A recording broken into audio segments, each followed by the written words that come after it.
Дорогие друзья, сегодня очень действительно интересное видео, новая информация о том, как один из очень богатых людей подкупил Джонсона, чтобы он все сделал, чтобы Украина продолжала войну и не были подписаны мирные переговоры. Это новые совершенно факты. Очень интересно.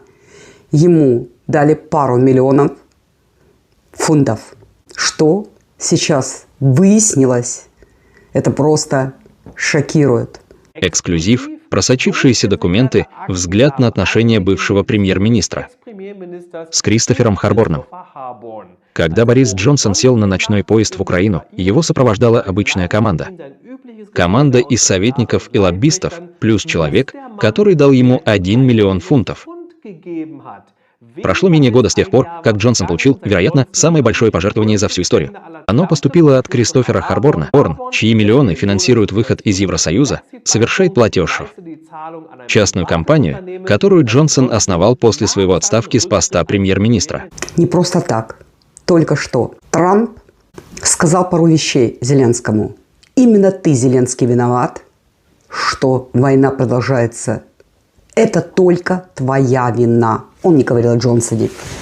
Ты имел шанс в 2022 году подписать мирные переговоры. И кто знает, может быть, самого Изелю тогда подкупили тоже. Странно, что именно в это время мы имеем Бучу. Все было подделано, чтобы мир между Россией и Украиной не произошел.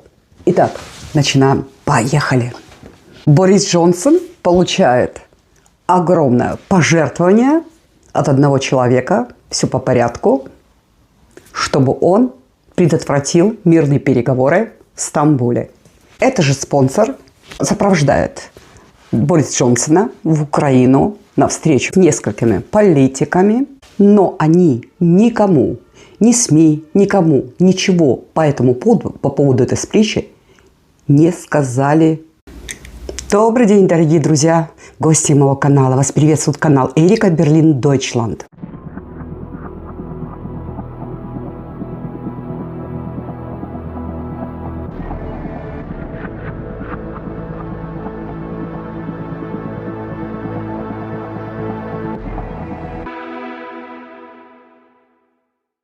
По данным британского Guardian, бывший премьер-министр Джонсон получил от некого $1 миллион вскоре после того, как мирные переговоры в Стамбуле провалились. И этот сомнительный человек, почему он дал Борис Джонсон определенную сумму денег после того, как провалились мирные переговоры? Потому что он владелец военной компании, которая поддерживает оборонную промышленность. Этот человек является одним из больших поставщиков оружия в Украину. Но это, конечно, все чистое совпадение, не правда, дорогие друзья? Это последние новости. Первое. Все вы прекрасно знаете, что Борис Джонсон виновник, один из виновников, скажем так, почему на Украине до сих пор не наступил мир. Кто были ключевыми лицами со стороны украинской переговорной команды на переговорах?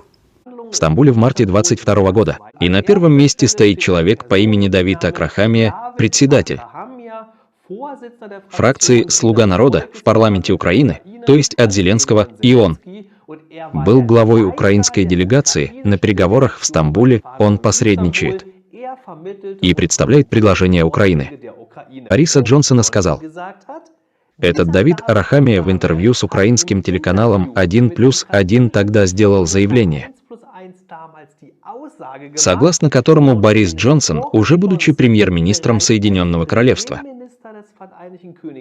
он сыграл важную роль в том, что мирные переговоры в Стамбуле 22 года провалились.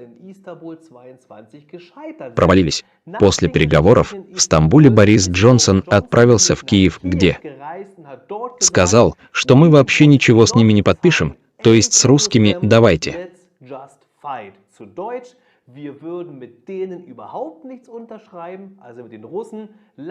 Просто продолжать бороться. Да.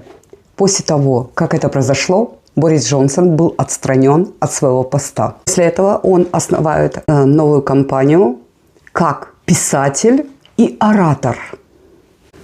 Но именно эта кампания под видом, что он писатель, вдруг получает пожертвования несколько миллионов фунтов.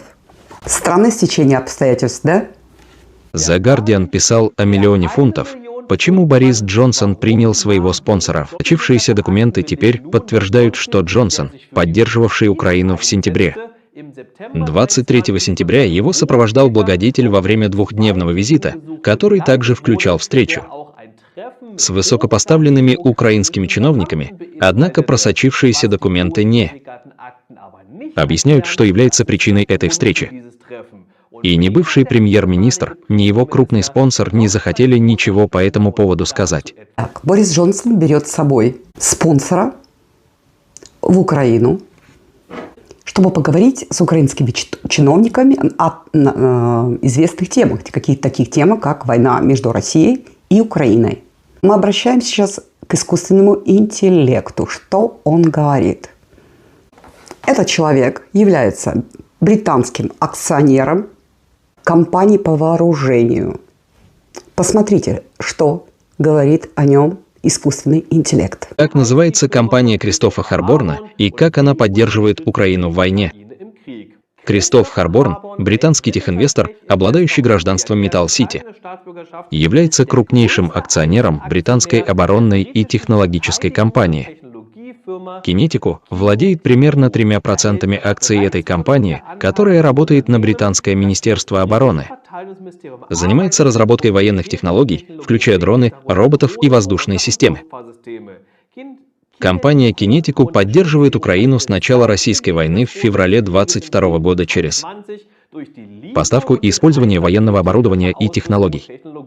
Вот несколько важных аспектов – дроны и роботы, которые используют украинские вооруженные силы. Продукты Кинетику, такие как дроны Банши для разведки, обучения и роботизированные устройства для обезвреживания бомб. Эти системы помогают в борьбе с минами и в воздушном наблюдении. Из этого я понимаю, что этот человек, Кристофер Харборн, один из лучших друзей Бориса Джонсона. И у него есть компания, которая производит важное вооружение, такое, как дроны для Украины. И именно этот человек жертвует Борису Джонсону $1 миллион фунтов. А затем Борис Джонсон порывает со стамбульскими договорами. Из этого каждый нормальный, адекватный человек понимает, что Борис Джонсон был подкуплен бизнесменом, который был заинтересован в продолжении этой войны. От человека, который зарабатывает деньги на вооруженных трактах. Именно в войне в Украине. А теперь посмотрите, как Борис Джонсон отреагировал, когда британская газета «Guardian» хотела разоблачить его. Мы знаем, что всю правду, которую скрывает, сразу называют пророссийской. И нам должно быть очень стыдно за это. В необычном заявлении, опубликованном в Guardian, что ваши жалкие лживые истории, по большей части, похоже, исходят из незаконной российской хакерской деятельности. Вам должно быть стыдно. Американская группа по прозрачности DDoS, которая получила скомпрометированные данные, но объяснила, что не знает их происхождения. Джонсон добавил, почему они просто не меняют свои имена, их истории. Это ерунда, и они делают работу Путина. Это тот же самый рефлекс западных политиков и подкупленных журналистов. Правда, в этом случае журналисты работали прекрасно. Просто удар в лицо Борису Джонсону. Все, что не вписывается в их пропаганду в Украине, сразу же объявляется пророссийским. Эти все истории сказали, что они выдуманные. Хотя вы сами видели подтверждение. Мне кажется, надо быть идиотом, чтобы не понять, что именно это повлияло на исход войны. Бывший советник Зеленского рассказывает, что произошло действительно в 2022 году. В мирных переговорах между Украиной и Россией он сам лично участвовал в этих переговорах. Сейчас посмотрите его интервью. Очень интересно.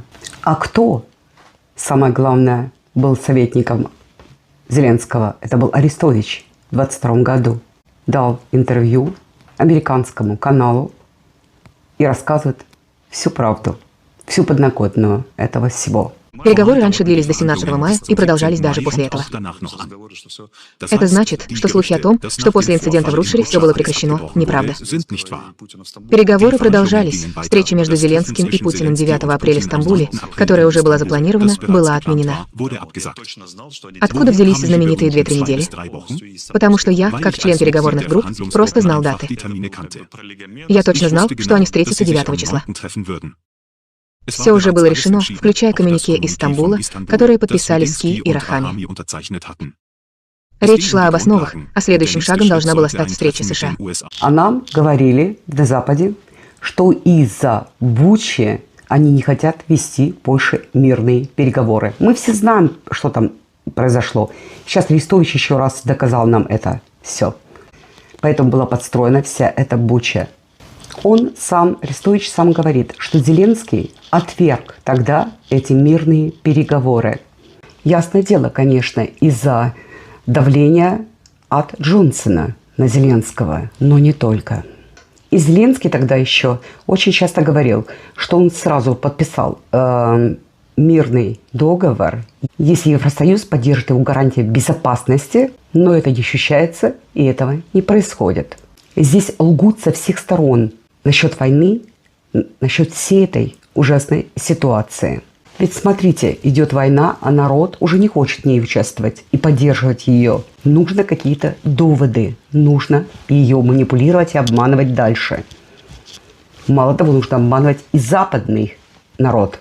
Во всем мире всегда, если хотели продолжать войну, все политики обманывали свой собственный народ. Вся история абсолютно искажена во имя продолжения войны. К сожалению, люди ни на чему не учатся на истории, потому что на уроках истории западных не учит народ, молодое поколение, что действительно происходило в реальности. Дорогие мои друзья, я прощаюсь с вами. Подписывайтесь, ставьте лайк.